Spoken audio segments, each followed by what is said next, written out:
You will often find that Christian apologists present the so-called phenomenal growth of the church as an argument for the historical Jesus. What they claim is that the early church grew explosively and spread rapidly across the Roman world. Now, the only possible explanation for this world-changing development was that something truly amazing had really happened. In other words, what happened was Jesus and his resurrection. Well, it is an argument, and I'm sure it must reassure a great many Christians who are themselves blissfully ignorant of ancient history that their faith in Jesus isn't some vain and foolish delusion. But sadly, it is.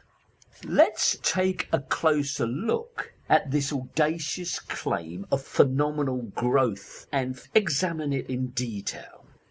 For a start, where do Christians get their information about the growth of the church?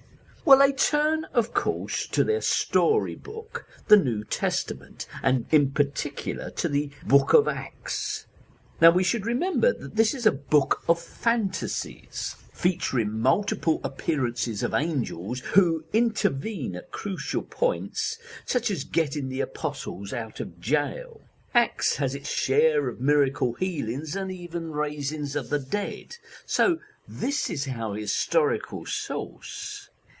In the book of Acts you will find 3 pertinent verses.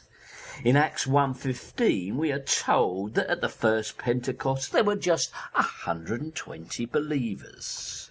In Acts 2:41, following Peter's first sermon, in a single day, 3,000 people, we're told, converted.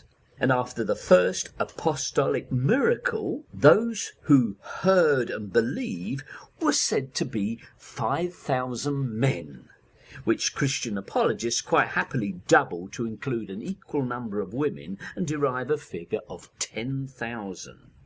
Now, it has to be said, a movement that grew from 120 to 10,000 in a few weeks would indeed be phenomenal. But is there the remotest chance that these numbers are anything more than the fevered imagination of the writer? One yardstick is to consider the population of Jerusalem itself. The old walled city was less than a mile square. Now, 14th century London was also still largely confined by its Roman walls, which enclosed twice that size, and we know fairly accurately that London's population in the 14th century was 80,000. Therefore, Jerusalem's population almost certainly was in the region of 25 to 30,000 at the most. Now, wouldn't a Jewish or Roman historian or governor have noticed if perhaps a third or a half of the city had apostatized to a new faith? Yet they make no such observation. When you search for tangible evidence of early Christianity, you don't find it in Jerusalem and Palestine at all. The first evidence of Christianity is found scattered across the eastern regions of the empire. When the Roman historian and governor Pliny presented his first encounter with the Christians in the early 2nd century, it was on the shores of the Black Sea coast. We find early Christianity not in Jerusalem, but in Alexandria and in Roman Asia.